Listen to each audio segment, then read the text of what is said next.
Price Lord. Pharos Bible സ്കൂളിൻ്റെ the art of Christian leadership എന്ന കോഴ്സിൻ്റെ പുതിയൊരു ടോപ്പിക്കിലേക്ക് നിങ്ങളെല്ലാവരെയും കർത്താവായ യേശുക്രിസ്തുവിൻ്റെ നാമത്തിൽ സ്വാഗതം ചെയ്യുന്നു. കഴിഞ്ഞ 2 ക്ലാസ്സുകൾ നിങ്ങൾ കേട്ടു, അനുഗ്രഹം പ്രാപിച്ചു എന്നറിഞ്ഞതിൽ കർത്താവിനെ സ്തുതിക്കുന്നു.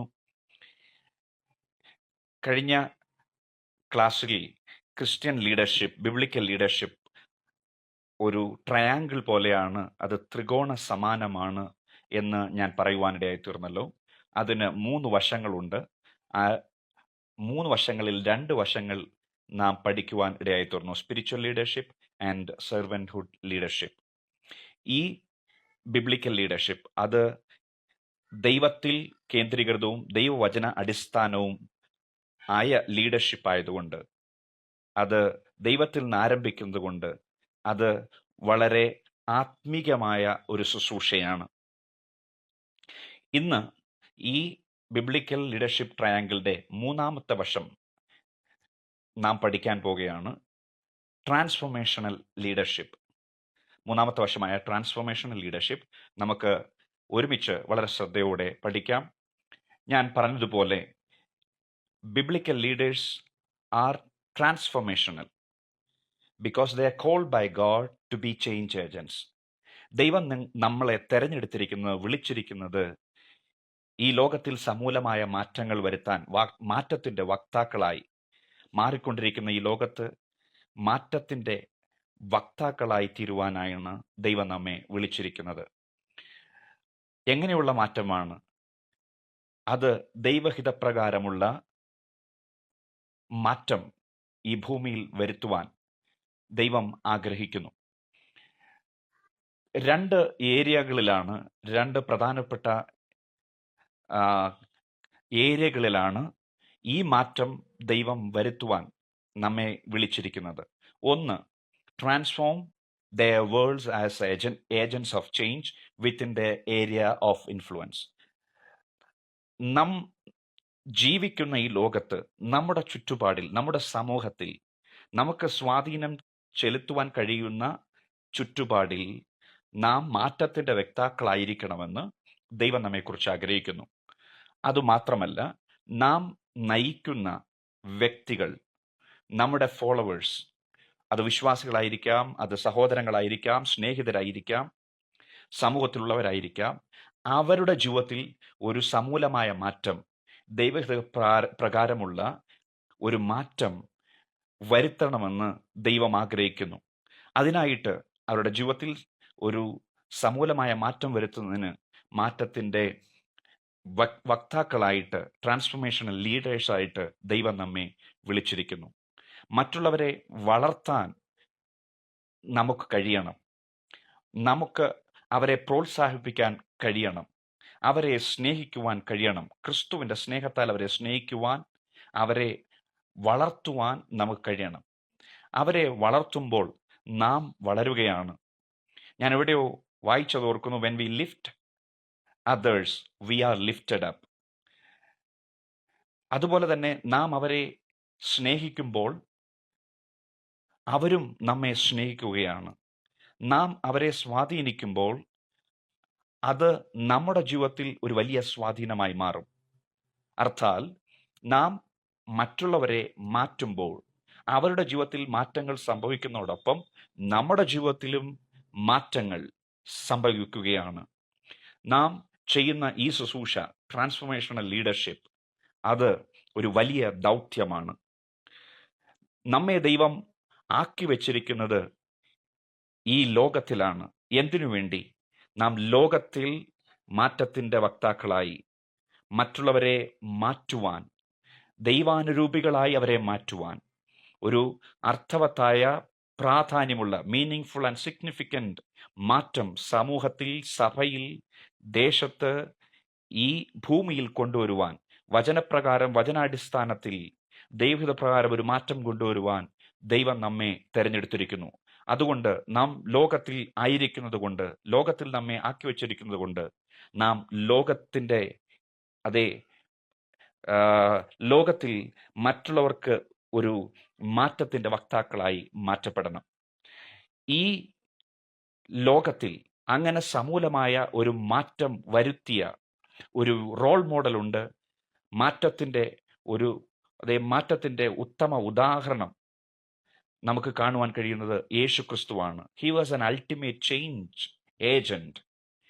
യേശു ക്രിസ്തു ഈ ട്രാൻസ്ഫോർമേഷണൽ ലീഡർഷിപ്പിന്റെ ഒരു ഉത്തമ ഉദാഹരണമാണ്. മത്തായിയുടെ സുവിശേഷം 5-ാം അധ്യായം നാം വായിക്കുമ്പോൾ അവിടെ നമുക്ക് യേശുവിൻ്റെ ഗിരിപ്രഭാഷണം, സെർമൺ ഓൺ ദ മൗണ്ട്, ഒലിവുമല പ്രഭാഷണം നമുക്ക് അവിടെ കാണുവാൻ കഴിയുന്നു. യേശു ക്രിസ്തു തൻ്റെ ശുശ്രൂഷ തുടങ്ങിയ സമയത്ത് താൻ ഉൾപ്പെട്ട് നിന്ന സമൂഹത്തിൽ തൻ്റെ ശിഷ്യന്മാരുടെ നടുവിൽ ഒരു വലിയ മീനിങ് ആയിട്ടുള്ള അർത്ഥവത്തായ ഒരു മാറ്റം തൻ്റെ പ്രസംഗത്തിലൂടെ, തൻ്റെ ഗിരിപ്രഭാഷണത്തിലൂടെ കൊണ്ടുവരുവാൻ ശ്രമിച്ചു. തൻ്റെ ശിഷ്യന്മാരോട് സംസാരിക്കുന്ന ഈ ഗിരിപ്രഭാഷണം, ജനത്തോട് സംസാരിക്കുന്ന ഈ ഗിരിപ്രഭാഷണത്തിൽ 4 ഘടകങ്ങൾ, 4 എലമെന്റ്സ് നമുക്ക് കാണുവാൻ കഴിയുന്നു. മാറ്റത്തിന്റെ 4 ഏരിയാസ് നമുക്ക് കാണുവാൻ കഴിയുന്നു. ഒന്ന്, റിവേഴ്സൽ ഓഫ് എക്സ്പെക്ടേഷൻ. മത്തായിയുടെ സുവിശേഷം 5-ാം അധ്യായം, മാത്യു ചാപ്റ്റർ 5 വേഴ്സ് 3-11, 3-ാം വാക്യം മുതൽ 11-ാം വാക്യം വരെ നാം വായിക്കുമ്പോൾ ആ വാക്കുകൾ ബിയാറ്റിറ്റ്യൂഡ്സ് എന്നാണ് കാണുവാൻ കഴിയുന്നത്. അവിടെ യേശു ഒരു higher vision and challenge of expectation, അവിടെ നാം എങ്ങനെയായിരിക്കണം എന്നുള്ള ഒരു വലിയ ദർശനം, ക്രിസ്തു ദർശനം അവിടെ പകരുകയാണ്. റിവേഴ്സൽ ഓഫ് എക്സ്പെക്ടേഷൻ എന്ന് പറഞ്ഞാൽ നാം മറ്റുള്ളവരിൽ നിന്ന് ആഗ്രഹിക്കുന്ന കാര്യങ്ങൾ, അവർ നമുക്ക് ചെയ്യുവാൻ ആഗ്രഹിക്കുന്ന കാര്യങ്ങൾ നാം ചെയ്തു കാണിക്കണം എന്ന് അവിടെ യേശു നമ്മെ പഠിപ്പിക്കുന്നു. രണ്ടാമത്തത്, ഹയർ മോറൽ സ്റ്റാൻഡേർഡ്. 5-ാം അധ്യായം അതിൻ്റെ 20 മുതൽ 22 വരെയുള്ള വാക്യങ്ങളും 27 മുതൽ 30 വരെയുള്ള വാക്യങ്ങളും വായിച്ചു നോക്കുമ്പോൾ യേശു അവിടെ ഒരു ഉത്തമ ധാർമ്മിക നിലവാരം അവിടെ വരച്ചു കാട്ടുന്നു. ധാർമ്മിക നിലവാരത്തിൻ്റെ അതേ ഉപദേശങ്ങൾ കൊടുക്കുന്നത് നമുക്ക് കാണുവാൻ കഴിയുന്നു.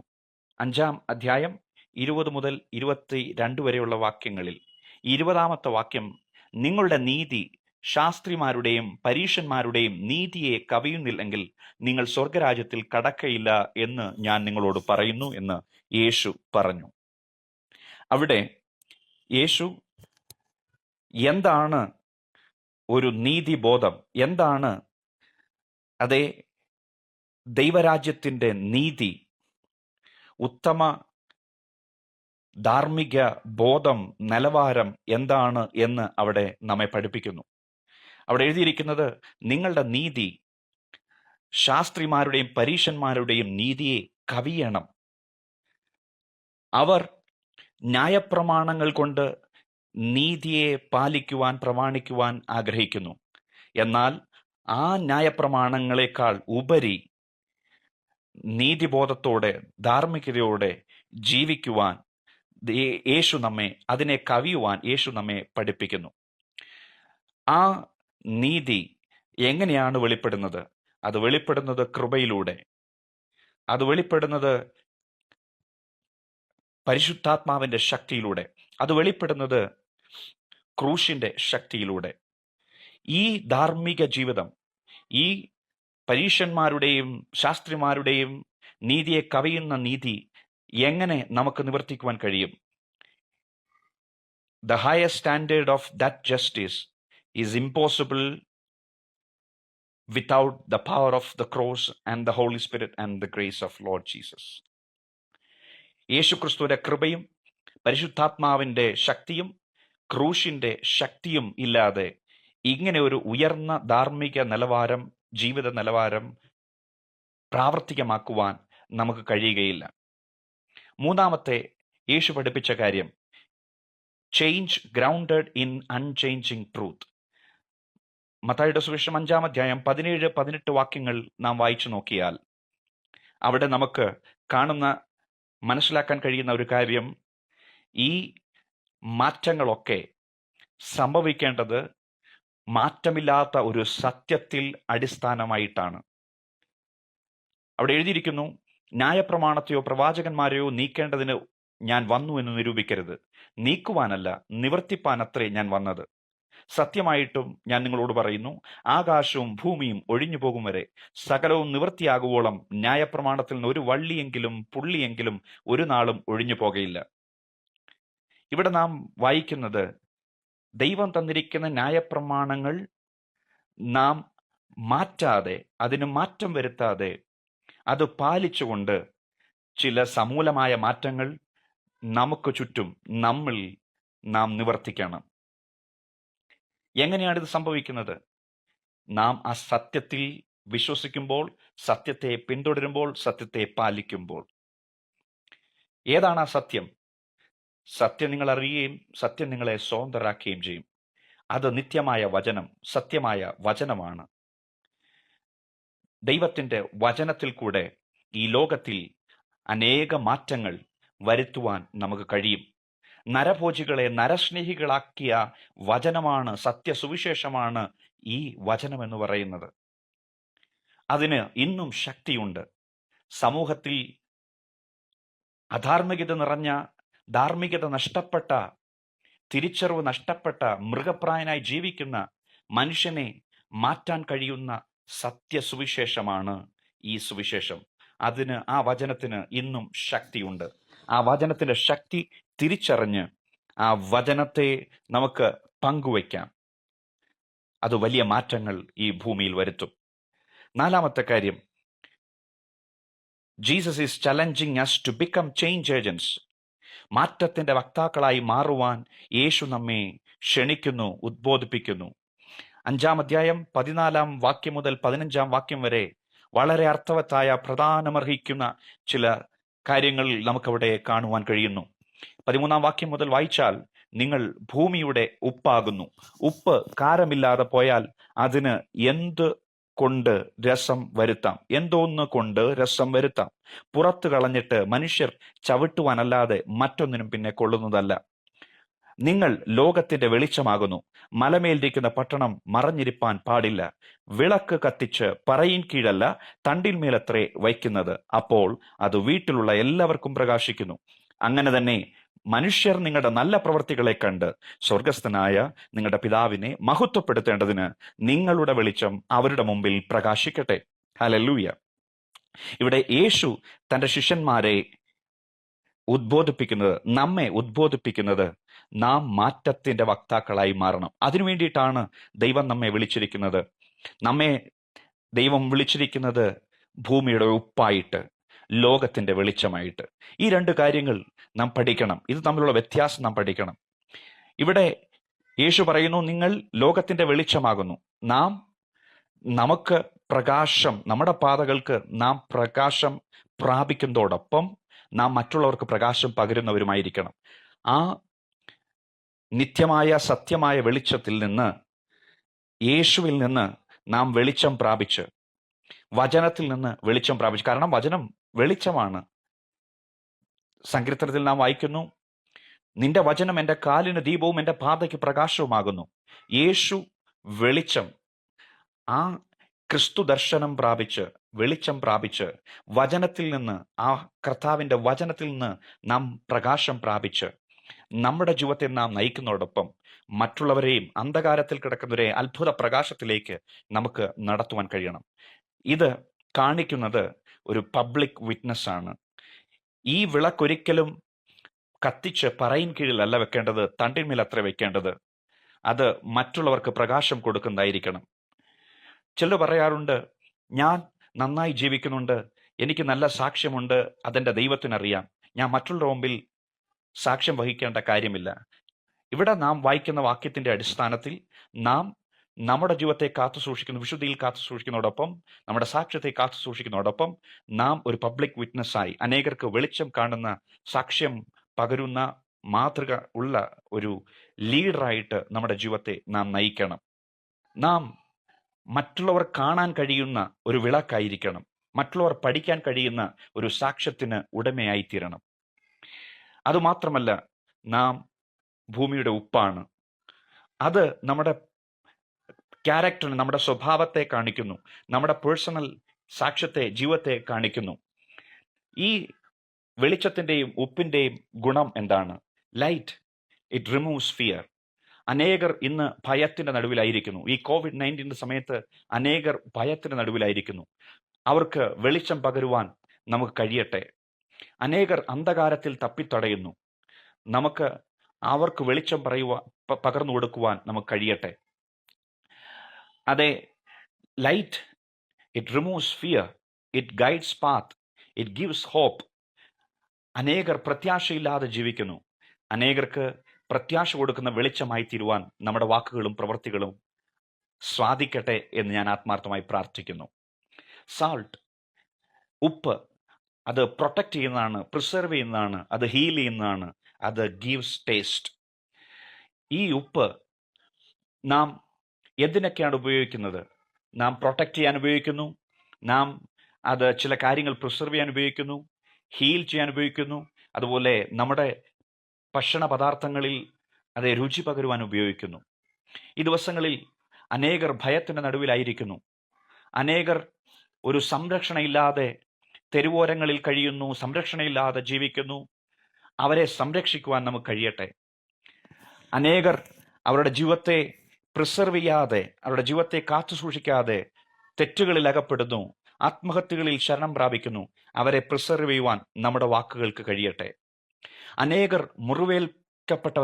മുറിവേറ്റവരായി വാക്കുകൊണ്ടും പ്രവൃത്തി കൊണ്ടും അനേകരുടെ അതേ ജീവിതം മുറിവേറ്റ് കിടക്കുന്നു. മുറിവേറ്റ് വഴിത്തലയ്ക്കൽ കിടക്കുന്ന അനേക തലമുറകളുണ്ട്, അനേക വ്യക്തികളുണ്ട്, സഭയിലുണ്ട്, സമൂഹത്തിലുണ്ട്. അവർക്ക് ഹീലിംഗ് പകരുന്ന, ഒരു ഇന്നർ ഹീലിംഗ് പകരുന്ന, ആന്തരിക സൗഖ്യം പകരുന്ന വ്യക്തിയായി, വക്താവായി നാം തീരട്ടെ. It gives taste. അനേകരുടെ ജീവിതം കയ്പായി തോന്നുമ്പോൾ അവർക്ക് അതേ രുചി പകരുന്ന വ്യക്തിയായിട്ട് നാം മാറുവാൻ കഴിയട്ടെ. പൗലോസ് അപ്പോസ്തലൻ പറയുന്ന വാക്കുകൾ വളരെ ശ്രദ്ധേയമാണ്. നിങ്ങളുടെ വാക്കുകൾ ഉപ്പിനാൽ രുചി വരുത്തിയതും കൃപയോടുകൂടിയതും ആകട്ടെ. അനേകരെ അതേ മുറിവേൽപ്പിക്കുമ്പോൾ, വാക്കിലും പ്രവൃത്തിയിലും മുറിവേൽപ്പിക്കുമ്പോൾ, അനേകരെ കയ്പിലേക്ക് തള്ളിവിടുമ്പോൾ, അനേക വ്യക്തിബന്ധങ്ങൾ ഉലഞ്ഞുകൊണ്ടിരിക്കുമ്പോൾ, അകന്നുകൊണ്ടിരിക്കുമ്പോൾ നമ്മുടെ വാക്കുകൾ ഉപ്പിനാൽ രുചി വരുത്തുന്നതും കൃപയോടുകൂടിയതും ആകട്ടെ. യേശു പറയുന്നു, ഈ ഉപ്പ് കാരമില്ലാതെ പോയാൽ എന്തൊന്നുകൊണ്ട് അതിന് രസം വരുത്താം, അതിന് രുചി വരുത്താം. ഈ ദിവസങ്ങളിൽ രുചിയില്ലാത്ത, രുചി കൊടുക്കാൻ കഴിയാത്ത അനേക വാക്കുകൾ, വർത്തമാനങ്ങൾ, അനേക വാർത്തകൾ നാം കേൾക്കുന്നു. പലപ്പോഴും ആ കാരം നഷ്ടപ്പെട്ട, അതിൻ്റെ പ്രധാന ഇൻഗ്രീഡിയൻസ് ആയ, പ്രധാന ഘടകമായ കാരം നഷ്ടപ്പെട്ട ജീവിതം, പ്രവർത്തികൾ, വാക്കുകൾ നമുക്ക് കാണാൻ കഴിയുന്നു. പലരുടെയും വിശ്വാസം അത് കപടമായി മാറിക്കൊണ്ടിരിക്കുന്നു. പലരുടെയും വിശ്വാസം പൊള്ളയായിക്കൊണ്ടിരിക്കുന്നു, തണുത്തുകൊണ്ടിരിക്കുന്നു. അതിൻ്റെ പ്രധാന ഘടകം, പാഷൻ, നഷ്ടപ്പെട്ടുകൊണ്ടിരിക്കുന്നു. ഈ ദിവസങ്ങളിൽ നമ്മുടെ വാക്കുകളും പ്രവൃത്തികളും അത് വളരെ ഹോണസ്റ്റ് ആയിരിക്കട്ടെ, അത് വളരെ അനുഗ്രഹമായിരിക്കട്ടെ. നാം വളരെ സാക്ഷ്യങ്ങൾ നഷ്ടപ്പെട്ടുകൊണ്ടിരിക്കുന്ന സഭയിലും സമൂഹത്തിലുമാണ്, ആത്മീയ ഗോളത്തിലാണ് ജീവിക്കുന്നത്. ഈ ദിവസങ്ങളിൽ നമ്മുടെ സാക്ഷ്യം നമുക്ക് കാത്തു സൂക്ഷിക്കാം. അനേകരുടെ മുമ്പിൽ നാം ഒരു വെളിച്ചമായി, ഉപ്പായി, സാക്ഷ്യമായി, അനുഗ്രഹമായി, മാറ്റത്തിൻ്റെ വക്താക്കളായി തീരാം. പലരും മാറ്റത്തെ കാണുന്നത്, പല വ്യക്തികളും മാറുവാൻ പറയുമ്പോൾ പല റെസ്പോൺസാണ്, പല വിധത്തിലാണ് അവരതിനെ കാണുന്നത്, റെസ്പോണ്ട് ചെയ്യുന്നത്. മാറ്റം എല്ലാവർക്കും ഇഷ്ടമാകണമെന്നില്ല. ഞാൻ ഇങ്ങനെ കേട്ടിട്ടുണ്ട്, every change comes with disruption. Every change is brought with disturbance, but eventually it will lead to a new beginning. എല്ലാ മാറ്റവും അല്പം പ്രയാസമുള്ളതാണ്. ആദ്യം അത് ബുദ്ധിമുട്ടാണ്. മനുഷ്യൻ എല്ലാവരും ഒരേ നിലവാരത്തിൽ പോകണമെന്ന് ആഗ്രഹിക്കുന്ന വ്യക്തികളാണ്, ആഗ്രഹിക്കുന്നവരാണ്. ഒരേ രീതിയിൽ എന്നും പോകണമെന്ന് ആഗ്രഹിക്കുന്നവരാണ്. ഒരു മാറ്റം അവർ ആഗ്രഹിക്കുന്നില്ല. എന്നാൽ മാറ്റം അല്പം പ്രയാസമുള്ളതാണെങ്കിൽ തന്നെയും it will lead to a new beginning. അതൊരു പുതിയ തുടക്കത്തിന് കാരണമാകും, ഒരു പുതിയ ചൈതന്യത്തിന് കാരണമാകും, ഒരു പുതിയ ഉണർവിന് കാരണമാകും, വ്യത്യാസത്തിന് കാരണമാകും. പലപ്പോഴും ആൾക്കാർ അവര് പതിവായി ചെയ്തു വരുന്ന കാര്യങ്ങളെ പിന്തുടരുവാനാണ്, പ്രാവർത്തികമാക്കുവാനാണ്, കണ്ടിന്യൂ ചെയ്യാനാണ് ആഗ്രഹിക്കുന്നത്. ദേ റെസിസ്റ്റ് ചേഞ്ച്. അവർ മാറ്റത്തെ എതിർക്കുന്നു. ചിലരാണെങ്കിൽ they develop an immunity to change. ആ മാറ്റത്തിനെതിരായിട്ടൊരു ഇമ്മ്യൂണിറ്റി, ഒരു പ്രൊട്ടക്ഷൻ അവർ ഡെവലപ്പ് ചെയ്തെടുക്കുന്നു. Because they are fear of losing something. They fear that they lose something. എന്തോ ഒന്ന് നഷ്ടപ്പെടും. കംഫർട്ട്, അതുപോലെ തന്നെ അവരുടെ ഇതുവരെ പരിചരിച്ചു വന്ന, ഇതുവരെ പ്രവർത്തിച്ചു വന്ന ആ പരിചയങ്ങൾ നഷ്ടപ്പെടും, അല്ലെങ്കിൽ അത് ആ ജീവിതചര്യ നഷ്ടപ്പെടുമെന്നൊക്കെ അവർ ഭയപ്പെടുന്നു. They fear of losing something. People like to be in status quo than attempting new things. പുതിയ കാര്യങ്ങൾ പഠിക്കാനോ പുതിയ കാര്യങ്ങൾ ചെയ്യുവാനോ ആഗ്രഹിക്കുന്നവർ വളരെ കുറവാണ്. അറിഞ്ഞ കാര്യങ്ങളിൽ തന്നെ തുടരാനും ചെയ്തു വന്ന പ്രവർത്തികളിൽ തന്നെ തുടരാനും ആഗ്രഹിക്കുന്നവരാണ്. സ്റ്റാറ്റസ് കോയിൽ തുടരാൻ ആഗ്രഹിക്കുന്ന വ്യക്തികളാണ്. എന്നാൽ നമ്മുടെ ദൈവം, അവൻ മാറ്റത്തിന്റെ ദൈവമാണ്. ദൈവത്തിന്റെ വചനം പറയുന്നു, പണ്ടുള്ളവയെ ഓർക്കണ്ട, മുമ്പുള്ളവയെ നിരൂപിക്കണ്ട, ഇതാ ഞാൻ നിനക്ക് വേണ്ടി പുതിയത് ഒന്ന് ചെയ്യുന്നു. Behold I make everything new for you. നമ്മുടെ ദൈവം മാറ്റങ്ങളുടെ ദൈവമാണ്. ഉൽപ്പത്തി തുടങ്ങി വെളിപ്പാട് വരെ മാറ്റത്തിന്റെ പ്രവർത്തികൾ ദൈവം തുടങ്ങി വെച്ചത്, ദൈവം ചെയ്തത് നമുക്ക് വചനത്തിൽ കാണുവാൻ കഴിയുന്നു. ഭൂമി പാഴും ശൂന്യവുമായിരുന്നു, അന്ധകാരം നിറഞ്ഞതായിരുന്നു. ദൈവം ഉണ്ടാകട്ടെ എന്ന് പറഞ്ഞ്, ലെറ്റ് ദെയർ ബി എന്ന് പറഞ്ഞ് പുതിയ മാറ്റങ്ങൾ വരുത്തി, പുതിയ സൃഷ്ടികൾ നടത്തി. ഈ ദിവസങ്ങളിൽ പാഴും ശൂന്യവുമായ പ്രദേശങ്ങളിൽ, ലോകത്തിൽ, ഭൂമിയിൽ, മനുഷ്യരുടെ ഇടയിൽ പുതിയ സൃഷ്ടികൾ ചെയ്യുവാൻ ദൈവം നമ്മെ കണ്ടിരിക്കുന്നു, ദൈവം നമ്മെ തിരഞ്ഞെടുത്തിരിക്കുന്നു. എന്നാൽ ഈ പുതിയ മാറ്റങ്ങൾ മറ്റുള്ളവരിൽ വരുത്തുന്നതിന് മുമ്പ് നാം നമ്മുടെ ജീവിതത്തിൽ ചില മാറ്റങ്ങൾ വരുത്തണം. നാം ഒരു മാറ്റത്തിന്റെ വക്താവായി മാറണമെങ്കിൽ നമ്മുടെ ജീവിതത്തിൽ ആ മാറ്റം തുടങ്ങണം. ആ മാറ്റം തുടക്കത്തിൽ ഒരുപക്ഷെ ഒരല്പം പ്രയാസമുള്ളതായി തോന്നും. എന്നാൽ ദൈവഹിത പ്രകാരമുള്ള ദൈവിക പദ്ധതിയിലുള്ള മാറ്റങ്ങളാണെങ്കിൽ, ദൈവത്തോടു കൂടെ ചേർന്നുള്ള മാറ്റങ്ങളാണെങ്കിൽ, ദൈവത്തിനു വേണ്ടിയുള്ള മാറ്റങ്ങളാണെങ്കിൽ, അത് തീർച്ചയായിട്ടും അവസാനിക്കുന്നത് ഒരിക്കലും നഷ്ടത്തിലല്ല. It will be a new beginning. അതൊരു പുതിയ തുടക്കത്തിന് കാരണമാകും, പുതിയൊരു അനുഗ്രഹത്തിന് കാരണമായി തീരും. നാം ദൈവം ആഗ്രഹിക്കുന്ന മാറ്റങ്ങൾ നമ്മുടെ ജീവിതത്തിൽ കൊണ്ടുവരുവാൻ നമ്മെക്കുറിച്ച് ദൈവം ഉദ്ദേശിക്കുന്നു. We should be receptive to change. Resistance to the change എന്ന് പറയുന്നത് സ്റ്റാറ്റസ് ക്വോ ആണ്. അത് സ്റ്റാറ്റസ് ക്വോയിലേക്ക് നമ്മെ നടത്തും. എന്നും തുടർന്നു വരുന്നത് അതേ അവസ്ഥയിൽ നാം പൊയ്ക്കൊണ്ടിരിക്കും. എന്നാൽ when we are receptive to change, we will move to our destiny. നാം മാറ്റത്തിനു വേണ്ടി ആഗ്രഹിച്ചാൽ, മാറ്റത്തിനു വേണ്ടി നാം താല്പര്യപ്പെട്ട് പ്രവർത്തിച്ചാൽ, അത് നമ്മെ മുമ്പോട്ട് നയിക്കും. നമ്മുടെ ഡെസ്റ്റിനിയിലേക്ക്, നമ്മുടെ ലക്ഷ്യത്തിലേക്ക് നമ്മെ നയിക്കുവാനിടയായിത്തീരും. നോക്കുക, ഒരു ചിത്രശലഭം അതിൻ്റെ ഭംഗി വെളിപ്പെടുന്നത് അതിൻ്റെ ജീവിതചര്യ, അതിൻ്റെ മാറ്റം പൂർത്തിയാകുമ്പോഴാണ്. ഒരിക്കൽ പ്യൂപ്പയായി, ലാവയായി, കാറ്റർപില്ലറായി, പിന്നെ അത് വീണ്ടും മാറ്റങ്ങൾക്ക് വിധേയമായി അത് മനോഹരമായ ഒരു ചിത്രശലഭമായി, വർണ്ണശബലമായ ഒരു ചിത്രശലഭമായി മാറുകയാണ്. ആ ചിത്രശലഭത്തെ കാണുമ്പോൾ എന്തൊരു സൗന്ദര്യമാണ്! എന്നാൽ അത് ഒറ്റ ദിവസം കൊണ്ട് ആയതല്ല, പെട്ടെന്ന് ചിത്രശലഭമായതല്ല. അത് പല മാറ്റങ്ങളിലൂടെ, പ്രോസസ്സുകളിലൂടെ കടന്നുപോയതാണ്. അതിന് ഇംഗ്ലീഷിൽ പറയുന്നത് മെറ്റാമോർഫിസം.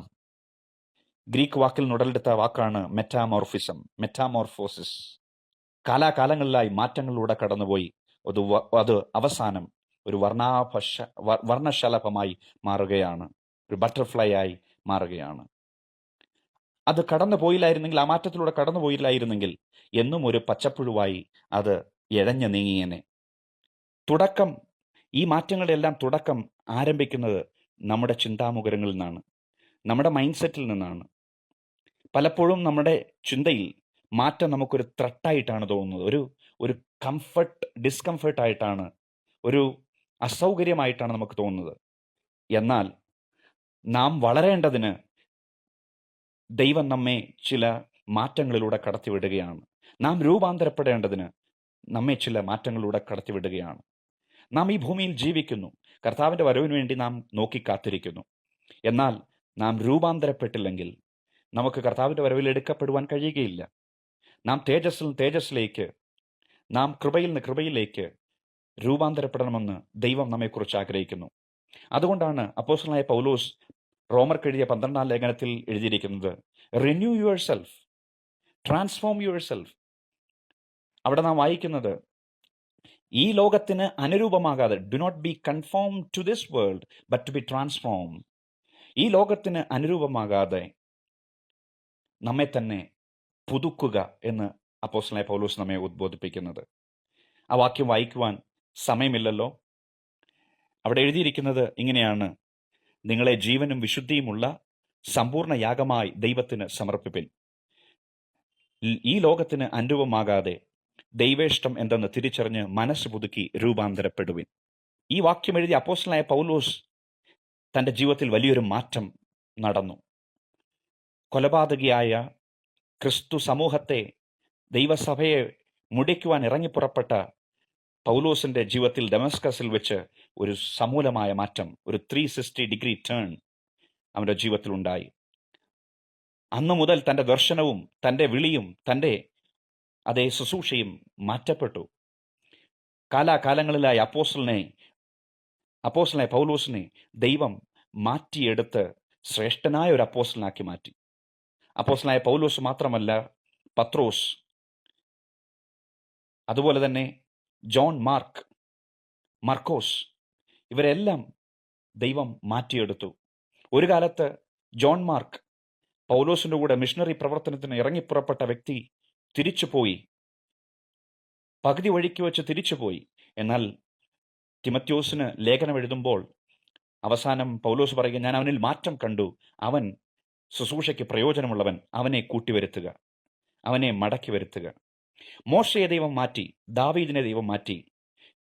എന്നാൽ മാറാൻ ആഗ്രഹിക്കാത്ത ഒരു രാജാവിനെ നമുക്ക് കാണാൻ കഴിയുന്നു പഴയ നിയമത്തിൽ.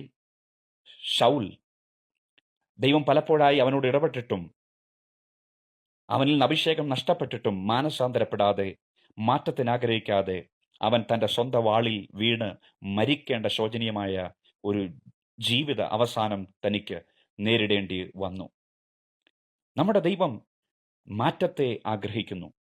ഈ ലോകം മാറ്റപ്പെടും, എന്നാൽ ദൈവത്തിൻ്റെ വചനം എന്നും നിലനിൽക്കുന്നത്. ലോകത്തിലുള്ളത് മാറ്റപ്പെടും.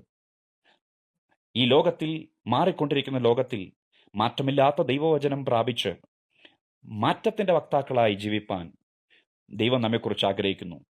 അതോടൊപ്പം തന്നെ ഓരോ ദിവസവും ക്രിസ്തുവിൻ്റെ ശിഷ്യരായി, ആത്മീക നേതൃത്വം നയിക്കുന്നവരായി നമ്മുടെ ജീവിതത്തെ മാറ്റത്തിന്, ക്രിസ്തുവിന് അനുരൂപമായി നമ്മെ മാറ്റിയെടുത്ത് മാറ്റത്തിലൂടെ ജസ്റ്റ് കടന്നു പോകുവാനല്ല ദൈവം ആഗ്രഹിക്കുന്നത്. എല്ലാവരും പോകുന്നത് പോലെ പോകുവാനല്ല ദൈവം നമ്മെക്കുറിച്ച് ആഗ്രഹിക്കുന്നത്. ആ മാറ്റത്തിൻ്റെ നടുവിൽ നമ്മെ തന്നെ ഒരുക്കി നാം വളരാൻ ദൈവം നമ്മെക്കുറിച്ച് ആഗ്രഹിക്കുന്നു. അങ്ങനെ ഒരു ട്രാൻസ്ഫോർമേഷണൽ ലീഡറായി മറ്റുള്ളവരെയും മാറ്റുവാൻ ആഗ്രഹിക്കുന്നു. ലീഡർഷിപ്പ് പ്രിൻസിപ്പിൾ പഠിക്കുമ്പോൾ മാറ്റത്തെക്കുറിച്ച് സാറ എന്ന ഒരു മോഡൽ കാണുവാൻ കഴിയുന്നു. ആ മോഡലിനെ പറ്റി ഒരല്പം പറഞ്ഞ് വേഗത്തിൽ മുമ്പോട്ട് പോകാൻ താല്പര്യപ്പെടുന്നു. Sarah, SARAH. ഓരോ വാക്കുകളും, ഓരോ ലെറ്റേഴ്സും ഓരോ വാക്കുകളെയാണ് കുറിക്കുന്നത്. S shock, A anchor, R rejection, A acceptance, H honest effort. ഇത് നമുക്ക് എങ്ങനെ മാറാൻ കഴിയുന്നതിനുള്ളൊരു മോഡലാണ്. ചിലർ ഷോക്ക്, ആങ്കർ, റിജക്ഷൻ, ഈ 3 കാര്യങ്ങളിൽ ഒരു ചേഞ്ചിൻ്റെ അവസ്ഥ വരുമ്പോൾ ഈ 3 കാര്യങ്ങളിൽ വളരെ വറിയായിട്ട്, വളരെ അതിൽ തന്നെ ശ്രദ്ധ കേന്ദ്രീകരിച്ച് മാറ്റത്തിന് താല്പര്യമില്ലാതെ അവർ പുറകോട്ട് മാറുകയോ അവർ അവരുടെ ജീവിതത്തിൽ പ്രയാസങ്ങൾ അനുഭവിക്കുകയോ ചെയ്യുന്നു.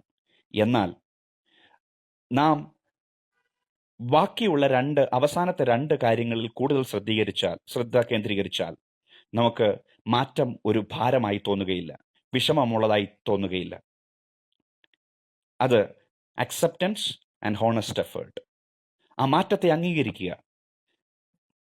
അതിനുശേഷം ആ മാറ്റം അക്സെപ്റ്റ് ചെയ്യുന്നതോടൊപ്പം തന്നെ ആ മാറ്റത്തിനനുസരിച്ച് വളരുവാൻ ഹോണസ്റ്റ് എഫേർട്ട്. ഏതൊക്കെയാണ് honest effort? Letting it go. അതിനെ വിട്ടുകളയുവാൻ, ആ കംഫർട്ടിനെ വിട്ടുകളയുവാൻ, ആ പ്രയാസമുള്ള കാര്യത്തെ വിട്ടുകളഞ്ഞ് മൂവ് ചെയ്യുവാൻ. And then learn. Letting it go and learn and then move on. ഇങ്ങനെ നാം അതിൽ കേന്ദ്രീകരിച്ചാൽ മാറ്റം നമുക്കൊരു വിഷയമായി തീരുകയില്ല. മാറ്റം വലിയ രൂപാന്തരത്തിന്, വലിയ വളർച്ചയ്ക്ക് കാരണമായി തീരും. ദൈവം നമ്മിൽ നിന്ന് ആഗ്രഹിക്കുന്നത് നാം ഓരോ ദിവസവും നാം രൂപാന്തരപ്പെടുകയും നാം നല്ലൊരു ക്രിസ്തീയ ജീവിതത്തിന് ഉടമയായി തീരുകയും നല്ലൊരു ആത്മീക നേതാവായി തീരുകയും ചെയ്യണമെന്നാണ്. പരാജയത്തിലൂടെ, പരിശോധനകളിലൂടെ, പ്രതിസന്ധികളിലൂടെ ഓരോ ദിവസവും ദൈവം നമ്മെ കടത്തിവിടുന്നത് നമ്മെ തകർക്കാനല്ല, നമ്മെ പണിയാനാണ്, നമ്മെ വളർത്താനാണ്, ഒരു മാറ്റത്തിനു വേണ്ടിയിട്ടാണ്. കൃപയിൽ നിന്ന് കൃപയിലേക്ക്, ഗ്ലോറിയിൽ നിന്ന് ഗ്ലോറിയിലേക്ക്, തേജസ്സിൽ നിന്ന് തേജസ്സിലേക്ക്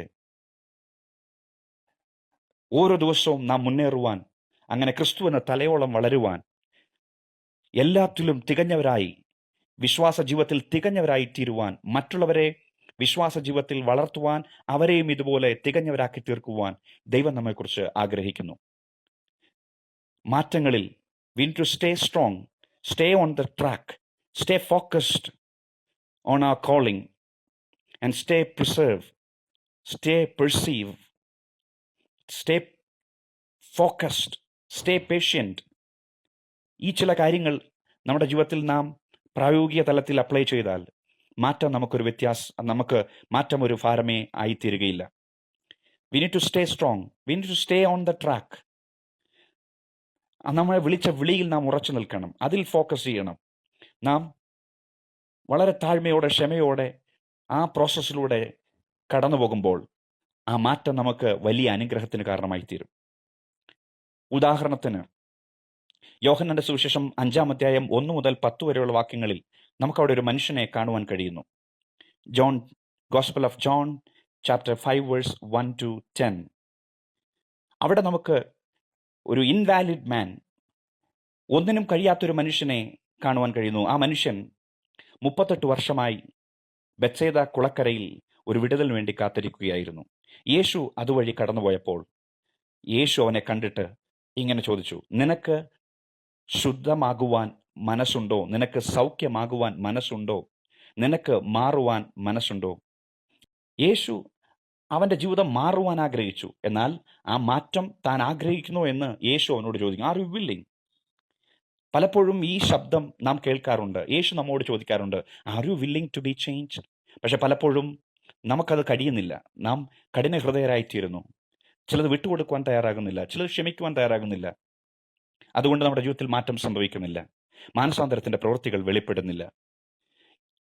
അവിടെ എന്തൊക്കെയായിരുന്നു ബാരിയേഴ്സ് ഓഫ് ചേഞ്ച്? അവിടെ എന്തൊക്കെയായിരുന്നു മാറ്റത്തിൻ്റെ തടസ്സങ്ങൾ? അവൻ മറ്റുള്ളവരെ പഴിചാരുകയാണ്. He blames others. He says I'm not able. അയ്യോ, എനിക്ക് കഴിയുകയില്ല, എനിക്ക് ആരുമില്ല, I have no one, I am behind. ദൂതൻ കുളം കലക്കുമ്പോൾ എന്നെ അവിടേക്ക് ഒന്നാമതെത്തിക്കുവാൻ ആരുമില്ല. ഇതൊക്കെയായിരുന്നു അവൻ്റെ excuses, blame, barriers of change. എന്നാൽ യേശു ചോദിച്ചു, do you want to get well? നിനക്ക് സൗഖ്യമാകുവാൻ മനസ്സുണ്ടോ? അത് കേട്ടപ്പോൾ, അവൻ ഏൽപ്പിച്ചു കൊടുത്തപ്പോൾ, അവൻ മാറ്റത്തിന് ആഗ്രഹിച്ചപ്പോൾ, ഹി ത്രൂ ഹിസ് ക്ലോക്ക്, അവൻ്റെ പുതപ്പ് അവൻ എറിഞ്ഞു കളഞ്ഞു. പിക്ഡ് അപ്പ് ഹിസ് മാറ്റ്, അവൻ്റെ കിടക്ക എടുത്തു. And he let it go and he walked ahead. അവൻ്റെ പുതപ്പ് അവൻ എറിഞ്ഞു കളഞ്ഞു. ഇത്രയും നാൾ അവൻ കൂടെ കൊണ്ടു നടന്ന സന്തത സഹചാരിയായ പുതപ്പ് എറിഞ്ഞു കളഞ്ഞു. പിക്ഡ് അപ്പ് ഹിസ് മാറ്റ്, അവൻ്റെ കിടക്ക എടുത്ത് അവൻ മുൻപോട്ട് നടന്നു. ഈ ദിവസങ്ങളിൽ നമ്മെ ഒതുക്കി വച്ചിരിക്കുന്ന, നമ്മുടെ ശുശ്രൂഷയിൽ മുന്നേറാതെ, ആത്മീയ നേതൃത്വത്തിൽ നമുക്ക് മുന്നേറാൻ കഴിയാതെ നാം പാരമ്പര്യമായിട്ടോ തുടർച്ചയായിട്ടോ ചെയ്തു വരുന്ന ചില കാര്യങ്ങൾ, അത് എറിഞ്ഞു കളയുവാൻ, വിട്ടുകളയുവാൻ താല്പര്യപ്പെട്ടാൽ, കിടക്കയെടുത്ത് മുമ്പോട്ട് നടക്കാൻ താല്പര്യപ്പെട്ടാൽ, സൗഖ്യത്തോടെ വലിയ മാറ്റത്തിനു വേണ്ടി നമ്മെ ദൈവം നടത്തുവാൻ ഇടയായിത്തീരും. ഓരോ ദിവസവും നമ്മുടെ ജീവിതത്തിൽ രൂപാന്തരം സംഭവിക്കണമെന്ന് ആഗ്രഹിക്കുന്നു. We should never settle for silly things, for simple things. Never be in status quo. OnePlus എന്ന മൊബൈലിൻ്റെ ടാഗ് എന്ന് പറയുന്നത് നെവർ സെറ്റിൽ എന്നാണ്. ഞാനത് ചിന്തിക്കുവാനിടയായി. അങ്ങനെയാണെങ്കിൽ ഈ ലോകത്തിലെ കാര്യങ്ങൾക്ക്, ഈ ലോകത്തിലെ ആഡംബരങ്ങൾക്ക്, സില്ലി ആയിട്ടുള്ള ഈ ലോകത്തിലെ വിഷയങ്ങൾക്ക് നാം ഒരിക്കലും സെറ്റിൽ ചെയ്യാൻ പാടില്ല. We should move on, we should move others. ഒരു ആത്മീക നേതാവായി നാം മറ്റുള്ളവരെ നയിക്കണം. കർത്താവിൻ്റെ രാജ്യത്തിലേക്ക് നാം മുന്നേറണം. ഞാൻ നേരത്തെ പറഞ്ഞതുപോലെ people respond to change differently. ആൾക്കാർ മാറ്റത്തെ പല രീതിയിലാണ് കാണുന്നത്, അക്സെപ്റ്റ് ചെയ്യുന്നത്. ചിലരാണെങ്കിൽ they are adopters in adaptive challenge. They will adapt. അവരത് സ്വീകരിക്കാറുണ്ട്. When they adapt that challenge they will grow. അവരുടെ ജീവിതത്തിൽ വലിയ മാറ്റങ്ങൾ സംഭവിക്കും. ചിലരാണെങ്കിൽ they are sceptical, they confuse to change. അവർ വളരെ ആശയക്കുഴപ്പത്തിലാണ്. ഇത് മാറണോ മാറണ്ടയോ, എൻ്റെ ജീവിതത്തിൽ മാറ്റം വേണമോ വേണ്ടയോ, ഞാൻ യഥാർത്ഥത്തിൽ മാറ്റത്തിനു വേണ്ടി വിളിക്കപ്പെട്ട, മറ്റുള്ളവരെ മാറ്റുവാൻ, സമൂഹത്തിലൊരു സമൂലമായ മാറ്റം വരുത്തുവാൻ വിളിക്കപ്പെട്ട വ്യക്തിയാണോ? പല വിധത്തിലുള്ള കൺഫ്യൂഷൻസ്. ഇന്ന് എന്നെ കേൾക്കുന്നവർ, നിങ്ങളുടെ ജീവിതത്തിൽ നിങ്ങൾക്ക് ഒരു മാറ്റത്തിന് ആഗ്രഹമില്ലെങ്കിൽ, ഒരാശയക്കുഴപ്പത്തിലാണെങ്കിൽ, ദൈവം നിങ്ങളുടെ മനസ്സിനെ ഉറപ്പിക്കട്ടെ. നമുക്കെല്ലാവർക്കും ഒരു മാറ്റം ആവശ്യമാണ്. നാം ഉൾപ്പെട്ട് നിൽക്കുന്ന സമൂഹത്തിന് ഒരു മാറ്റം ആവശ്യമാണ്. മാറ്റം നമ്മളിൽ തുടങ്ങട്ടെ. ഒരു ആത്മീക നേതാവായി, ട്രാൻസ്ഫോർമേഷണൽ ലീഡറായി ആ മാറ്റം നമ്മുടെ സമൂഹത്തിലേക്ക് നമ്മളിൽ കൂടെ വെളിപ്പെടട്ടെ. അടുത്ത കൂട്ടർ എന്ന് പറയുന്നത് ലെഗാർഡ്സ്.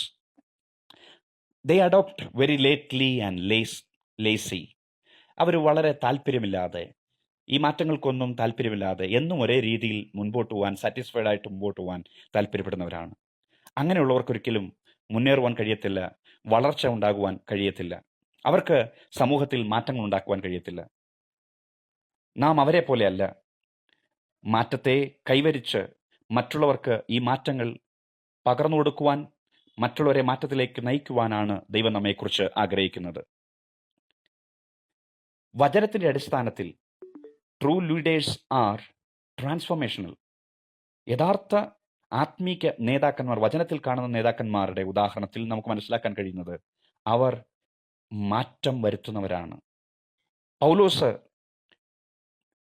ഇങ്ങനെ പറയുന്നു, ബിൽഡ് അതേഴ്സ്. മറ്റുള്ളവരെ പണിയുക, ക്രിസ്തുവിൽ പണിയുക, മറ്റുള്ളവരെ ക്രിസ്തുവിൽ ഡെവലപ്പ് ചെയ്യുക. With a purpose of growing entire body of Christ അൻറ്റിൽ we all look like him. ക്രിസ്തുവിൻ്റെ സഭയിൽ, ക്രിസ്തുവിൻ്റെ ശരീരത്തിൽ എല്ലാവരും ക്രിസ്തുവിൻ്റെ തലയോളം വളരുവാൻ തക്കവണ്ണം എല്ലാവരെയും വളർത്തുവാൻ നമുക്കൊരു പങ്കുണ്ട്. Transformational behaviours of change leaders, അതാണ് അടുത്ത ടോപ്പിക്, അടുത്ത ചിന്ത എന്ന് പറയുന്നത്. ഒരു ട്രാൻസ്ഫോർമേഷണൽ ലീഡറിൻ്റെ സ്വഭാവ രീതികൾ എന്തൊക്കെയാണ്? ഒന്നാമത്, they have an individual consideration. അവർ കാണുന്ന ഓരോ വ്യക്തികളും, അവർ ഇടപെടുന്ന ഓരോ വ്യക്തികളും, ആ വ്യക്തി മാറണമെന്ന് ഈ ആത്മീക നേതാവ് ആഗ്രഹിക്കും. അവരുടെ ജീവിതത്തിൽ ഒരു മാറ്റം വരുത്തണമെന്ന് ആത്മാർത്ഥമായ ഒരു ആഗ്രഹം ഈ നേതാവിന് ഉണ്ടാകും. ഒരുപക്ഷെ കോച്ചിങ്ങിലൂടെ, ഒരുപക്ഷെ മെൻറ്ററിങ്ങിലൂടെ, ഒരു genuine personal interest in them. അവരുടെ ജീവിതത്തിൽ ഇനിയൊരു വ്യക്തി, ആ വ്യക്തിയുടെ ജീവിതത്തിൽ ഒരു മാറ്റം ഉണ്ടാകണമെന്ന് ഈ ആത്മീയ നേതാവ് ആഗ്രഹിക്കും. നിങ്ങൾ അങ്ങനെയുള്ളൊരു വ്യക്തിയാണോ? അതോ സ്വന്തം കാര്യം മാത്രം, ഞാൻ മാത്രം നന്നായാൽ മതി, ഞാൻ മാത്രം വളർന്നാൽ മതി എന്ന് ചിന്തിക്കുന്ന വ്യക്തിയാണോ? മറ്റുള്ളവർ വളരുവാൻ, മറ്റുള്ളവർ ക്രിസ്തുവിൻ്റെ അനുരൂപികളായി തീരുവാൻ, അവരും നമ്മെപ്പോലെ അനുഗ്രഹം പ്രാപിക്കുവാൻ, ആ ക്രിസ്തുവിൻ്റെ സ്നേഹം പകരുവാൻ നമുക്കൊരു താല്പര്യമുണ്ടോ? അവരുടെ ജീവിതത്തിൽ ഒരു പേഴ്സണൽ ഇൻട്രസ്റ്റ് നിങ്ങൾക്കുണ്ടോ? ഇന്നുള്ള ആത്മീക നേതാക്കന്മാർക്ക് പലർക്കും ഒരു ശരിയായ മെൻറ്ററിങ് കിട്ടുന്നില്ല. ഒരു മെൻറ്റർ അവരുടെ ജീവിതത്തിലില്ല. പല പാസ്റ്റേഴ്സിനും, പല വിശ്വാസികൾക്കും അവരുടെ ചർച്ചിലെ ഒരു പാസ്റ്റർ മാത്രമല്ലാതെ കാര്യങ്ങളെ തെളിയിച്ചു കൊടുക്കുവാൻ, ദിശാബോധം വരുത്തുവാൻ, അവരെ ശരിയായ രീതിയിൽ നയിക്കുവാൻ ഒരു കോച്ച് അല്ലെങ്കിൽ ഒരു മെൻഡർ അവരുടെ ജീവിതത്തിലില്ല. അതിൻ്റെ പരാജയങ്ങൾ പലരുടെയും ജീവിതത്തിൽ സംഭവിച്ചുകൊണ്ടിരിക്കുന്നു. ഞാൻ പലർക്കും മെൻഡർ ചെയ്യാറുണ്ട്, കോച്ച് ചെയ്യാറുണ്ട്. അവരുടെ ജീവിതം മാറുന്നത് ഞാൻ കണ്ടിട്ടുണ്ട്. എൻ്റെ സഭയിൽ അനേക യുവാക്കന്മാരുണ്ട്. എൻ്റെ അടുത്തേക്ക് പലരും പല കാര്യങ്ങൾക്ക് വേണ്ടി, പല ഉപദേശങ്ങൾക്ക് വേണ്ടി എൻ്റെ അടുത്ത് വരുമ്പോൾ ഞാൻ അവരെ കാണുന്നത് ഒരു വിശ്വാസിയായിട്ടല്ല, എൻ്റെ ഒരു സഹോദരനെ പോലെ, സ്നേഹിതനെ പോലെ. അവരുടെ ജീവിതത്തിൽ മെൻറ്ററായിട്ട് ഞാൻ അവർക്ക് ഉപദേശങ്ങൾ കൊടുക്കാറുണ്ട്. കാരണം എൻ്റെ ജീവിതത്തിൽ അവരുടെ മേൽ എനിക്കൊരു വലിയ ഉത്തരവാദിത്വമുണ്ട്. അവരുടെ രക്തത്തിൽ എനിക്കൊരു ഉത്തരവാദിത്വമുണ്ട്. അവരുടെ രക്തം, എൻ്റെ സഹോദരൻ നശിച്ചാൽ അവരുടെ ഉത്തരവാദിത്വം എൻ്റെ തലമേലായിരിക്കും. വചനത്തിൽ നാം ഇങ്ങനെ കാണുന്നു, യേശു ഈ ഇൻഡിവിജ്വൽ കൺസിഡറേഷൻ കൊടുത്തതിൽ ട്രാൻസ്ഫോർമേഷണൽ ലീഡർ എന്ന നിലയിൽ യേശുവിൻ്റെ ആ ദിനചര്യകൾ, യേശുവിൻ്റെ പ്രവർത്തികൾ നമുക്ക് വചനത്തിൽ കാണുവാൻ കഴിയുന്നു. Jesus gave special attention to his disciples. 12 ശിഷ്യന്മാർക്ക് വളരെ അറ്റൻഷൻ യേശു കൊടുത്തു. ജനത്തിന് കൊടുക്കുന്നതിനേക്കാളുപരി ഈ 12 ശിഷ്യന്മാർക്ക് കൊടുത്തു. അവരെ പ്രിപ്പയർ ചെയ്തു. Invested time in them, time with dum.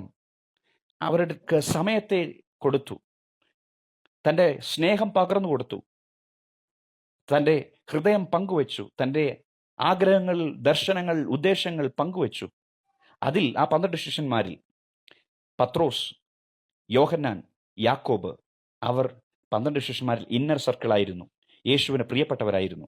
അതിൽ യോഹന്നാൻ യേശുവിൻ്റെ മാർവോട് ചേർന്നിരുന്ന ശിഷ്യനായിരുന്നു. Jesus developed them individually. ഓരോരുത്തരെയും യേശു വ്യക്തിപരമായി വാർത്തെടുത്തു. ഉദാഹരണത്തിന്, പുനരുദ്ധാനത്തിന് ശേഷം യേശു പ്രത്യക്ഷമായപ്പോൾ അപ്പോസ്തലനായ തോമസ് അവിടെ ഇല്ലായിരുന്നു. തോമസ് അവനെ അവിശ്വസിച്ചു. തോമസിന് വേണ്ടി തൻ്റെ വിലാപ്പുറം കാണിച്ചു കൊടുക്കുവാൻ യേശു വീണ്ടും വന്ന് അവൻ്റെ അടുത്തേക്ക് വന്ന് അവനെ വീണ്ടും ഉറപ്പിച്ചു, വിശ്വാസത്തിൽ ഉറപ്പിച്ചു. പത്രോസ് തെറ്റിപ്പോയെങ്കിലും പത്രോസിനെ തേടി യേശു കടന്നു വന്നു. അതാണ് യേശുവിൻ്റെ സ്നേഹം. യേശു എങ്ങനെയാണ് മാതൃക കാണിച്ചത്? He showed leadership by personal example. തൻ്റെ ജീവിതത്തിലൂടെ തനിക്ക് മറ്റുള്ളവർക്ക് അത് താൻ കാണിച്ചു കൊടുത്തു. എങ്ങനെയാണ് നമുക്ക് ഒരു ട്രാൻസ്ഫോർമേഷണൽ ലീഡർഷിപ്പ് നമുക്ക് പ്രാവർത്തികമാക്കുവാൻ കഴിയുന്നത്? By personal example. നമ്മുടെ ജീവിതത്തിൻ്റെ മാതൃകയിലൂടെ, പെർസിവറൻസിലൂടെ, പേഷ്യൻസിലൂടെ, മറ്റുള്ളവരെ വാർത്തെടുക്കുന്നതിലുള്ള ക്ഷമയിൽ കൂടെ, ക്ഷമയോടെ അവരെ വാർത്തെടുക്കുന്നതിലൂടെ, അവരെ നിരന്തരം അവരെ വളർത്തുന്നതിലൂടെ, താങ്ങുന്നതിലൂടെ, കരുതുന്നതിലൂടെ, challenging and motivating them to work hard. യേശു അവരെ നിരന്തരം ശാസിക്കുകയും அதை ഉത്സാഹിപ്പിക്കുകയും ദൈവിക ഉദ്ദേശത്തിനു വേണ്ടി അവരെ ഒരുക്കുകയും ചെയ്തു. He shared a clear communication of vision. യേശു തൻ്റെ ഉദ്ദേശം, തൻ്റെ ക്രൂശ് മരണത്തിൻ്റെ ദർശനം വ്യക്തമായി അവരുമായി കമ്മ്യൂണിക്കേറ്റ് ചെയ്തു. നമുക്കും നമ്മുടെ ദർശനം മറ്റുള്ളവരുമായി പങ്കുവയ്ക്കുന്നതിലൂടെ, അവരെ മോട്ടിവേറ്റ് ചെയ്യുന്നതിലൂടെ, അവരെ ഉത്സാഹിപ്പിക്കുന്നതിലൂടെ, അവരെ ചലഞ്ച് ചെയ്യുന്നതിലൂടെ അവരെ വാർത്തെടുക്കുവാൻ കഴിയും. അവരുടെ ജീവിതത്തിൽ, ലക്ഷ്യമില്ലാതെ ജീവിക്കുന്നവരുടെ ജീവിതത്തിൽ ചില ഗോൾസ്, ഉദ്ദേശങ്ങൾ, ലക്ഷ്യങ്ങൾ ഉണ്ടാക്കി കൊടുക്കുന്നതിലൂടെ, ഡെലിഗേഷൻ ആൻഡ് എംപവർമെൻറ്റ്, അവരെ കൈത്താങ്ങുന്നതിലൂടെ, അവരെ ശക്തീകരിക്കുന്നതിലൂടെ, അവർക്ക് ഞാൻ മാത്രം ലീഡർ, ഞാൻ മാത്രം ചെയ്താലേ ശരിയാകുകയുള്ളൂ, ഞാൻ മാത്രം ചെയ്യണം എന്ന അധികാരമോഹത്തോടെ ചെയ്യാതെ അവരെയും ശുശ്രൂഷയിൽ വളർത്തിയെടുക്കുവാൻ, അവരുമായി ശുശ്രൂഷ പങ്കുവയ്ക്കുവാൻ ഒരു ഷെയർഡ് ലീഡർഷിപ്പ് നാം ഫോളോ ചെയ്താൽ തീർച്ചയായിട്ടും ഒരു അഫർമേഷൻ, അവർക്കൊരു ഉറപ്പ് കൊടുക്കുന്നതിലൂടെ, അവരുടെ വിളിയുടെ തിരഞ്ഞെടുപ്പിൻ്റെ ഉറപ്പ്, അവർക്കൊരു അപ്രിസിയേഷൻ കൊടുക്കുന്നതിലൂടെ, അവർക്ക് അവരെ വാക്കുകളിൽ തളർത്താതെ വളർത്തുന്നതിലൂടെ, കൈത്താങ്ങുന്നതിലൂടെ, പലരും ഒരു അപ്രിസിയേഷൻ കൊടുക്കാൻ പോലും മടിക്കുന്ന ലീഡേഴ്സ് ഉണ്ട്. നല്ല കാര്യങ്ങൾ അവരുടെ പിന്നാളികൾ ഫോളോവേഴ്സ് ചെയ്താൽ, അവരുടെ കൂടെ നടക്കുന്നവർ, അവരെ ഫോളോ ചെയ്യുന്നവർ ചെയ്താൽ, ഒരു നല്ല വാക്ക് പ്രശംസിക്കാതെ അവരെ പിന്നെയും അടിച്ചു താഴ്ത്തി അധികാരം കൊണ്ട്, അധികാര പദവി കൊണ്ട് തങ്ങളുടെ കാൽ കീഴിൽ അവരെ ആക്കി വയ്ക്കുന്നവർ, അവരെ അല്പം ഒന്ന് പ്രശംസിച്ചാൽ അവരെന്നെ വിട്ടുപോകുമെന്ന് സെക്യൂരിറ്റി ത്രെറ്റ് ഫീൽ ചെയ്യുന്ന, അവർ വളർന്നു പോകും, എന്നേക്കാൾ വലിയവനാകുമെന്ന് ഈഗോ കാണിക്കുന്ന അനേക ആത്മീക നേതാക്കന്മാർ നമ്മുടെ ചുറ്റുപാടുമുണ്ട്. അത് നമുക്കൊരു വെല്ലുവിളിയാണ്. ഈ ദിവസങ്ങളിൽ മറ്റുള്ളവരെ വാക്കിൽ പ്രശംസിപ്പാൻ നമുക്കൊരു ഹൃദയവിശാലത ഉണ്ടാകട്ടെ. മറ്റുള്ളവർക്ക് എൻകറേജ്മെന്റ് കൊടുക്കാം. ബർന്നബാസിനെ പോലെ ആയിത്തീരാം, പൗലോസിനെ പോലെ ആയിത്തീരാം, നെഹമ്യാവിനെ പോലെ ആയിത്തീരാം. നെഹമ്യാവ് പറഞ്ഞു, നിന്റെ ദാസന്മാരായ ഞങ്ങൾ എഴുന്നേറ്റ് പണിയും. ഞാൻ എഴുന്നേറ്റ് പണിയും എന്നാൽ ഞങ്ങൾ എഴുന്നേറ്റ് പണിയും. പ്രശ്നത്തിന്റെ നടുവിലും ശത്രുക്കളുടെ നടുവിലും 52 ദിവസം കൊണ്ട് മിഷൻ അക്കംപ്ലിഷ് ചെയ്ത ഷെയർഡ് ലീഡർഷിപ്പിന്റെ മാതൃകയെ കാണിച്ചു തന്ന ഒരു വലിയ ലീഡറാണ് പഴയ നിയമത്തിൽ നെഹമ്യ. ഇടിഞ്ഞുകിടന്ന യെരുശലേമിന്റെ മതിലുകളെ 52 ദിവസം കൊണ്ട് പ്രതിസന്ധികളുടെ നടുവിലും അതേ പുതുക്കി പണിഞ്ഞ ഒരു വലിയ നേതാവാണ് നെഹമ്യ. നമ്മുടെ ചുറ്റുപാടും അനേകം മതിലുകൾ തകർന്നു കിടക്കുമ്പോൾ, ധാർമ്മികതയുടെ മതിലുകൾ, ആത്മീയതയുടെ മതിലുകൾ, കുടുംബത്തിന്റെ മതിലുകൾ, വ്യക്തിയുടെ മതിലുകൾ, വ്യക്തിജീവിതങ്ങളുടെ മതിലുകൾ തകർന്നു കിടക്കുമ്പോൾ അവരെ പണിയുവാൻ നമുക്ക് എഴുന്നേറ്റ് പണിയാം. നെഹമ്യാവിനെ പോലെ ഹി കാസ്റ്റഡ് ദ വിഷൻ. ദർശനം അവരുമായി, ജനങ്ങളുമായി പങ്കുവച്ചു. He challenge dum, he mobilised people with motivation. അവരെ ഉത്സാഹിപ്പിച്ച്, ശത്രുക്കൾ വെല്ലുവിളിച്ചപ്പോഴും അവരെ ഉത്സാഹിപ്പിച്ച്, അവരെ വേലയ്ക്കായിട്ട്, ദൈവിക ഉദ്ദേശത്തിനായിട്ട് അവരെ ഉപയോഗിച്ചു. അവരുമായി ആ ദൗത്യം പങ്കുവച്ചു. He build the wall through trust, through trusting dum. He created, communicated and created a purpose in them. ഒറ്റയ്ക്ക് താൻ അത് ചെയ്യുകയല്ലായിരുന്നു. എന്താണ് നാം ചെയ്യാൻ പോകുന്നത്, അതിൻ്റെ ഉദ്ദേശം എന്താണ് എന്ന് അവർക്ക് ആ ദർശനത്തെ പകർന്നു കൊടുത്തു. അവരെ ട്രസ്റ്റ് ചെയ്തു. ഇന്ന് മറ്റുള്ളവരെ ട്രസ്റ്റ് ചെയ്യുന്നവർ വളരെ കുറവാണ്. ഒരു പൗലോസിനെ പോലെ, തിമോത്തിയോസിനെയും ടൈറ്റസിനെയും തീത്തോസിനെയും വളർത്തിയെടുത്ത, ജോൺ മാർക്കിനെ വളർത്തിയെടുത്ത, ദൈവരാജ്യത്തിന് കൊള്ളാകുന്നവരാക്കി തീർത്ത, ശക്തന്മാരാക്കി തീർത്ത പൗലോസിനെ പോലെ ഒരു ട്രാൻസ്ഫോർമേഷണൽ ലീഡർഷിപ്പിന് വേണ്ടി നമ്മെ ദൈവം ശക്തീകരിക്കട്ടെ. അതിനുവേണ്ടി ദൈവം നമ്മെ ഒരുക്കട്ടെ എന്ന് ഞാൻ ആത്മാർത്ഥമായി ആഗ്രഹിക്കുകയും പ്രാർത്ഥിക്കുകയും ചെയ്യുന്നു. യേശുവിൻ്റെ മാതൃക നമുക്ക് പിന്തുടരാം. Let us be an agent of change, a catalyst of change. ദൈവം നിങ്ങളെ ധാരാളമായി ഈ വചനങ്ങളിലൂടെ അനുഗ്രഹിക്കട്ടെ. God bless you.